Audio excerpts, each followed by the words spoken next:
Esther, you ready? Yep, I'm All right, ready. here we go. So 5, 4, 3, 2, and 1. All right, folks, welcome back to the Trauma Therapist Podcast. And I am thrilled to have back Esther Goldstein. Esther, welcome. So excited to be here. Guy has been someone who is part of my trauma therapist training experience. So I'm excited to be here and so much respect. Appreciate that. So Esther first joined us on episode 348. Super excited to have her back. She's a licensed clinical social worker in the 5 towns and surrounding areas. As a trauma specialist, trauma educator, and founder of Integrative Psychotherapy, her goal is to make sure that her clients are set up with just the right customized therapeutic experience to help them along their healing journey. She comes to this field first as a fellow human who appreciates human struggles, unknowns, and challenges, and her approach to therapy is highly collaborative and integrative. She says, it's about you, your life, your goals, and how I can be a strong, skillful support to help you navigate whatever you're facing. Esther, welcome back. Thank you. So before we go in here, remind everyone where you're from originally and where you are currently. I'm originally from, I grew up in, I was born in Canada, and then I grew up in, and then I was in Brooklyn for some time, then Rockland County, which is one of the suburbs in New York. Then I grew up here in Long Island, which is where I live now. I was in Israel for 5 years. I did a postgrad at Hebrew U. And now I'm back in the 5 towns in Long Island, in New York. Yeah, like an hour from New York City. Explain to people what the 5 towns is. Yeah, I love that. Okay, so there's 5 towns. It's kind of known to be these small community life, but it's kind of grown a lot. It's in Nassau County. So the 5 towns are Lawrence, Cedarhurst, Woodmere, Hewlett, and Inwood. It's part of the South Shore, so we just call it the 5 towns. But I live in Woodmere, and my practice is in Cedarhurst. So awesome. Like, so I'm originally from New York and lived in Long Island for a little bit, and that just sounds like the LI Long Island Express, the one that's at the train. The next stop is Hewlett. We're heading towards Cedarhurst. Okay. Right. Yeah. So welcome back. So what are we going to talk about today? You told me before, but share with our audience. Yeah, I want to talk about this topic. There's so many different topics and there's so much wisdom that you have that I kind of want to interview you. But I do want to talk today about the fact that when it comes to emotional healing or trauma healing, oftentimes we get sicker before we get better. Okay. What does that mean? What do you mean? What I mean is, so I actually have this, I don't know if you saw, but I created this like a training for my staff called Trauma Therapist Training. And I just created a lot of content and information and I opened it up to the public. And yesterday in the meeting, we were talking about some of the attendees were talking about the fact that sometimes their clients, when they reach out for help, are doing okay. And then as they start engaging in healing work and going a little deeper, they become more symptomatic, or they were okay and they're reaching out for help and they're symptomatic. And they were just confused because it's like, doesn't therapy or healing or any kind of emotional awareness process isn't the promise, especially for marketing, to heal? Come to EMDR and in 3 to 5 sessions, all of your flashbacks and anxiety will be poof gone. Right. Yeah. So, all right. So give us some details here. Okay. Why is that? Yeah. Is that true? Yeah. So I really wanted to talk about it because then we ended up having a conversation about ourselves and commitments that we've made in our own lives or areas in our own lives where we feel strong or sensitive. And I was sharing how in some areas of my life I can feel really solid and in other areas I can be fragile or be tending to an area of my life. The reason is when it comes to, let's say, specifically to trauma healing, right? Or any kind of looking at something, right? I always say, like, let's say you have like a boo-boo, you have a Band-Aid, you got a little, you got a scratch, and then there's bacteria. And then there might be an infection growing, right? You just cover it up with a Band-Aid because it's painful. Let's say you're outside and you're hiking for a few hours or for some people a few days. And so you just put a Band-Aid on it for temporary, right? Relief. It's not like a life-threatening situation. And you get back home and you could either leave the Band-Aid on it, or it's like, this is either turning into an infection and there's pain and it's making me itchy, or you can leave the Band-Aid on there. So if you want to take it off, you're going to clean it out, right? And the cleansing process, it's really painful. Usually you put on peroxide, or right, like you're putting something on that's cleansing Hmm. it out. It doesn't feel good. But so, and when it comes to trauma healing, it's like you're looking at an issue, you're looking at a pain, you're looking at something that, isn't working so well. And so it hurts. And people sometimes say, wait, why am I doing this? Why don't I just leave the band aid on? And we'll talk about different band aids that all of us or our clients or just humans use. And essentially, it's like we clear it out, there's pain, but essentially, you're cleaning it out so you can put a new gauze on top of it, allow skin to come on top of that and to heal and to grow thicker or just healthier skin without the infection. Yeah. I mean, I actually entirely agree with what you're saying. I know in my own life. For you. Okay. Yeah. I mean, it's true. It's no, you know, well, healing is, what does healing mean? What does that mean? I think it really helps to even define what this means. But even Yeah. just for me, Yeah. I've been going through some stuff in my life recently, and you're like, okay, I need to get healed. I need to get better. And just to put one foot in front of the other, we can extrapolate this to trauma therapy in a sense. As a client, as a person who is healing, you need just to exist, just to move forward. And to do that, you kind of bring, you manage.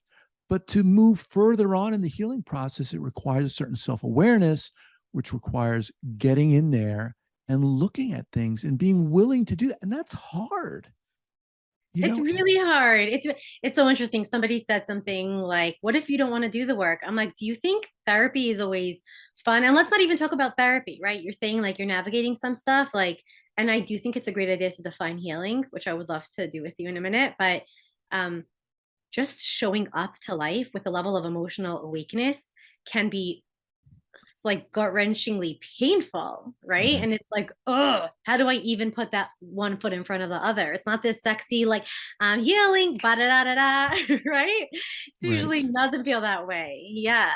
Yeah, there's nothing easy. I mean, just to exist in life, it's hard. Things are hard. Life is hard. Mhm. And it takes a lot of courage uh, to be someone who's experienced trauma and to pick up the phone and to walk into someone's office. Because oftentimes, as a client, when you're first reaching out, you don't know what the hell's going to happen. You don't know what's going to go on. Yeah. And hopefully, you're in good hands with an experienced clinician. Um, so, how did this come about, this idea for you? The talking about how healing is takes pain. Just so we define healing for a minute, because I love that you said that. I want to just define it as the process of someone choosing to consciously to look at a part of themselves or something in their life so they can make a change. And it might feel like you have a choice, like maybe you have a partner that says, well, you're really not present, or maybe you notice that you're drinking too much alcohol, or maybe you're feeling kind of stuck in life, or maybe it doesn't feel like it's a choice. Maybe you hit like a really high where you're just very anxious, irritated, can't sleep, or maybe you're hitting a low and you're just not feeling good. And so, really, I would say the word healing, or maybe just being, right, for many of us, is a matter of that there is a choice where either you can be where you're at, or you're making a choice to take that step, whatever that step might be. The step Hmm. might be to even acknowledge that there is a pain. The step might be to pick up the phone. The step might be to leave a therapist who's not right for you, right? The step might be to read a blog when people have been telling you to get curious, or for yourself to look at yourself in the mirror. Um, but I think to simplify healing, it's really about tending to symptoms, right? Life is really just a Hmm. matter of like being able to exist with the painful and the joyous. And some of our chapters of our lives are more painful, and some of the chapters of our lives are more joyous. And I don't like when people say, go to therapy so all the pain goes away and all the joy comes back. Well, that's just not life, right? Right, right. I think it's about, right, like you said, continuing to show up and to have those moments of joy when they do come in, or to invite them in. But you said, why did I bring this topic up? Honestly, because it's something that I've been looking at um, in my own life as a human being. And also, like, you probably, I'm sure you have this as well. Like, we're all doing this thing called humanity. None of us can outrun each other in the human race, right? Like, I remember asking some consultants in a training, like, but how do I, so once it's rumbly and tumbly life, like, when do I get to the plateau? And one of my consultants, she was like, never. And I was like, no, no, no, come again. When? And she's like, never. So I was like, no. But I think that in my own experience, right, of being a human and a therapist and someone who's connecting with other therapists, there's real human conversations of our clients' journeys, but also our own. Mm-hmm. What is this thing called life, right? How do you do life well? Um, and as I've evolved, like I think it took a number of years of being a therapist and then being in my own therapy, but really like getting access to knowledge, which I know you do so much on here, which I want to thank you for sharing with the world. Thanks. Um, yeah, really about trauma is like I had a deeper layer of healing and awareness that I was doing for myself.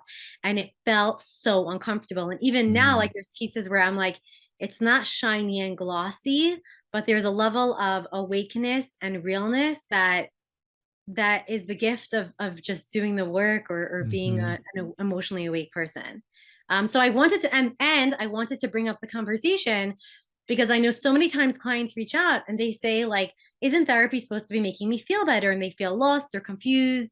Um, and I think just giving people knowledge about the process of change or healing or looking at your life, secrecy or shame or struggles or just like reality can be a mixed bag and have to still keep plowing through. So really my message is about hope in the Y- process. Yeah, no, I appreciate that. What is your take? What have you experienced with your fellow clinicians or the people you work with? How do they sit with this idea that therapy isn't always, rainbows and butterflies, and it's not easy? I mean, are you seeing other therapists or the people you're working with or training saying, really, or what?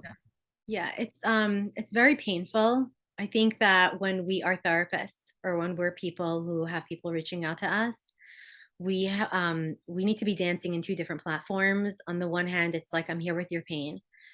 Um, and either like I'm here with you and I see that we're about to notice something that has emotional pain, and I'm almost tiptoeing myself to walking towards that, even though that's really what's going to allow you relief.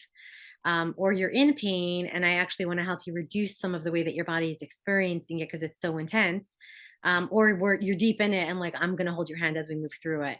So Mm-hmm. who is it that said, I mean, a few of the expert therapists talk about how like really being a trauma therapist is that you're being impacted by a stranger's story, right? Like your story is changing me. It's engraving a story, a really meaningful story and experience in my life. So there's being with the pain and then there's being with possibility. And I think Mm-hmm. holding that dance and holding both of those um, is a real challenge. And I'll tell you why the challenge is there. Not just because we all come into the therapy field because we have our own healing that we need to do. Like anyone who I know who's in the field, like wounded healers, some more acknowledge it and some more engage in their healing than others. But I think it also makes us confront, right? So there's this piece of I want to take your pain away, but I want to take it away temporarily, but also really help you engage if you're ready for the longer term healing. And to Mm-hmm. give you some hope as well to get through. But I think there's the second layer where like in this conversation I had yesterday with some clinicians, they said, we're in this because we want to talk about our clients, but we're realizing that there's so much that it's making us look at ourselves. I'm like, oh, there should be like a warning, right? But it's also because then it makes us look at like working in this field or working with people who have trauma. It's very evocative, it's very emotionally evocative, where it's almost like it brings up some of our own dormant stuff, right? And so it's like, how do I sit with pain and how do I sit with hope? So I notice sometimes the struggle of like, um how can I should I walk with this person towards that? And obviously some of these are clinical questions of you know, making sure your client's nervous system is regulated and you are, giving them the right skills at the same time. Really, what all clients need is that steady, grounding voice that says, I'm not afraid. We're going to Mm-hmm. figure this out together and I'm going to hold your hand. But it's a very uncomfortable experience for many. So, yeah, I do find that it's, walking those two lines that can be tricky sometimes. So Yeah. you've obviously been doing this for a while. You have experience. How how did you get to this point? Was it when you first got into this field, was this your attitude? No. What was it like? Yeah. What was your perspective? What was I your came into attitude? the field to help people's pain go away. I thought I have a huge heart and I'm just going to smile and tell them how amazing they are and how no matter what, like, difficult times, the quote, like, hard times don't last, right? Tough times don't last, but tough people too. But tough people do. um we do, but then we have stars and then we have to live through life and love and being and work on our nervous systems, and it's not so like, oh, you survived, now move on. I think this is really more a story of my own self and my own learning. But really, I do have to tell you, Guy, that your podcast really gave me so many gifts. Like, there were so many Mm, times I was driving back and forth. I was getting consultation from Dr. Bradfoot, who's a psychiatrist at Montefiore. And then I was getting like consultation from Lynette Danilchuk. I remember just driving in the car, always listening to your podcast, and the wisdom of so many of the trauma educators ringing in my ear were so helpful, and they still are. So I appreciate really that. want to thank you because you're one of like the first voices that I am just saying like that you brought so many like so much wisdom together. No, I didn't think that. I thought that I think I mentioned this. I thought I was going to be a lawyer, and to speak up for like for children of adoption or divorce, and then, but I wanted to be a mom as well. And I think it was probably like a fantasy. Like I wanted to be like some I'll watch some impressive, strong woman in the courtroom, or like a CIA agent, like that power woman. Hmm. And then I realized power is not really a matter of like how you show up, but it's an energy and who you are and what you're conveying. Um, so then I went into the field of social work. And yeah, even as a social worker, I thought I would just be like a big loving soul. Um, I think what really gave me this wisdom is humanity and humility and experiencing my own healing journey. I know I shared last time about how there were people in my extended family and community who struggled with addiction, and how I looked at that.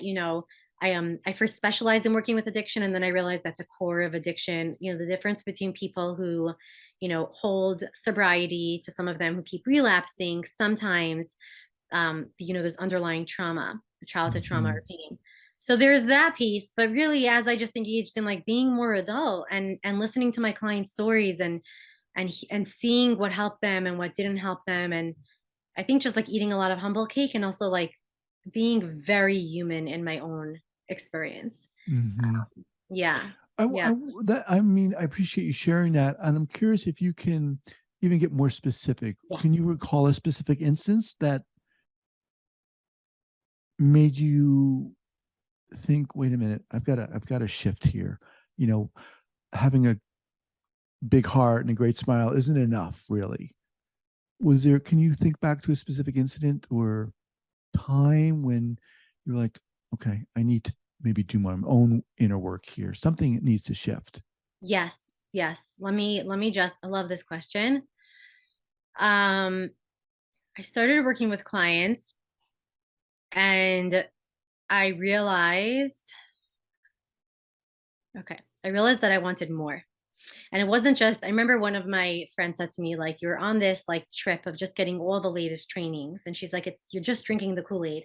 And I said, no, no, no, it's not the Kool-Aid. I'm looking for the true way to heal people. And I have to find what resonates for me and my story and just what lands on me from a trainer who I honor, and for something that helps me feel more comfortable in my own mind and body. Because I don't just want to learn skills. Right. So I think it was when I was working with some clients that there were some clients that were doing well with like talk therapy, but I found that when I started working with clients who I was seeing for a while, and they started sharing more about their story, and I started developing that sixth sense of like nuance of like there's more to the story, Mm-hmm. there's more to the pain, or there might be some kind of like neglect or abuse or sexual trauma or family secrecy that I'm feeling something deeper than what than a question can ask them or that an intervention could boom on, right? And it was more about like, I need to be able to move in deeper into the relational aspect in a way that's very healthy and therapeutic to the client.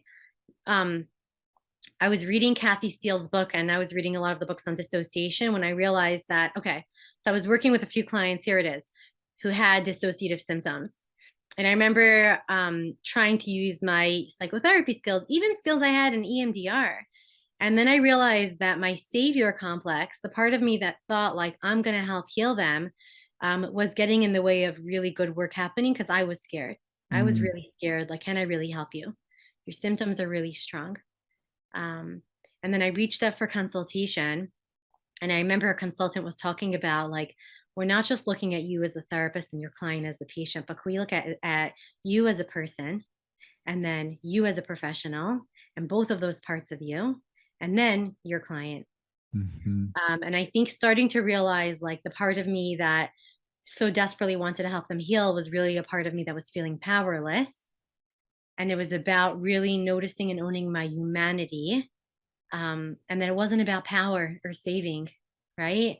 And it was mhm. about being in my own story, right? My own maybe fantasy of someone coming to save me. And I think that pushed me. Then I ended up switching therapists at that point because I was like, I was being challenged to engage in the process of psychotherapy from a much more, I don't know, humane, not just humane, but deeper standpoint. And so I started engaging in my own therapy with someone who I felt like could really hold me in a real way. Wasn't like I can save the day. I have all these trainings, but helped me see parts of myself. And then automatically, as I started like looking at the different aspects of myself that maybe I was ignoring without realizing or didn't know were there, my clients energetically started sharing more. And I felt so much more confident and trusting in their healing process. Mm, Um, and I think that really conveyed and made a difference. That doesn't mean their symptoms went away, but I was, there's like somebody holds your grip, and then there's like a strong grip of mhm, not like I need to be your savior, but I got you. And mhm. I know what we're doing. And then there's very clear boundaries. So that's when I feel like I start, people tell me, "Oh, you have a name or you have a gift." And I'm like, "No, it's really just that I started doing my own work and I got better." Like when I started being able to grip in like I got you, like I'm not frightened by your symptoms. I'm getting good consultation. I'm learning about myself, which is not what I've said to them. I think that's really what shifted as I did. Yeah, um, I don't know if yeah. that's specific. It was. I just love the way you articulated that. Why? And that's hard to do. Why is that hard to do? Why is that challenging for many therapists to do? Very scary. Guy, it's really scary to look at ourselves in the mirror, especially, I always say at 18 years old, I had everything figured out. It's been like at least it's been a while since then. And it's interesting. I think that like becoming a therapist, of course, I had a certain level of self-awareness and wisdom. And I did learn some skills.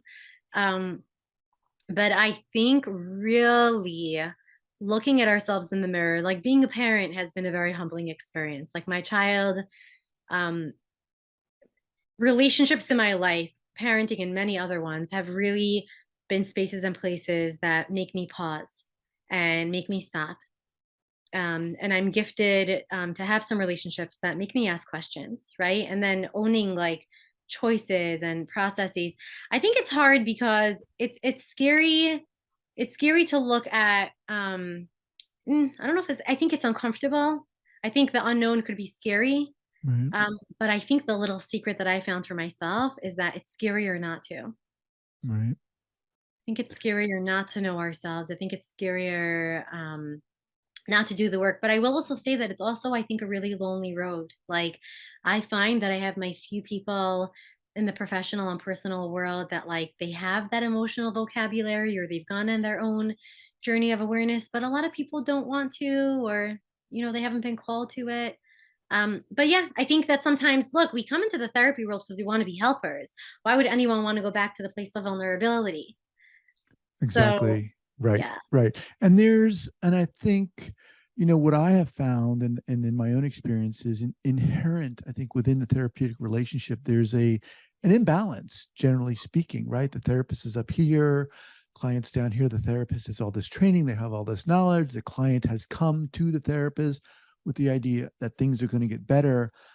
And it takes and also important within that is the therapist's ability to define their role, their goal. Why are they doing this? Like you said, you wanted to help, and that has to be defined, clearly defined. Because if a therapist is coming to a client saying, I'm going to take away your pain, right? I interviewed someone and they said, how, and they weren't talking to me specifically, but how dare you try to take someone else's pain away? That's not your job. And I was like, what? Your job, just as you were saying, Esther, is to walk alongside them, to grasp, to hold their hand and walk with them. It's a very different perspective and orientation. And like you're saying, it requires the ability to look at ourselves. And that's hard. What? I've got to look at wait, I'm here to fix you. I'm here to fix you. Yeah. Yeah, yeah. I think the being real with ourselves, like, look, when we're in the field, we are to a certain degree, awake to who we are. Obviously, with varying degrees, some of us have histories of the past or even more recently of things that are difficult, right? Like people have health struggles or family dynamics or financial stories. Like, and I think that there's this piece of like, how am I holding my story, right? And can I be very human in this process? And can I own my vulnerability while I own my clients?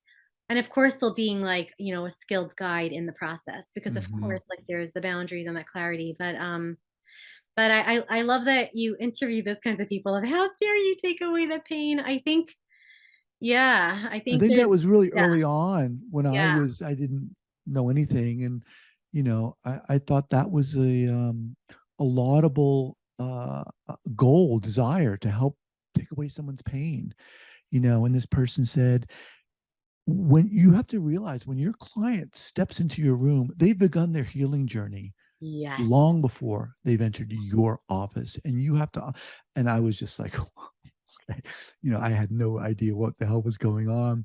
But this yeah, process of, you're talking a lot about being human, and it's such a different approach, a different perspective.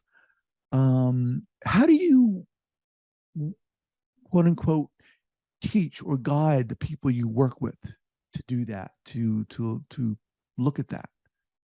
yeah.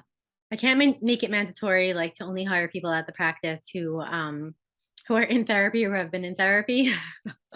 At the very same time, um, the people who, let's say, are at the practice or people who I work with or who I feel confident, overseeing their work and referring to are people who I know have consciously made the choice Mm-hmm.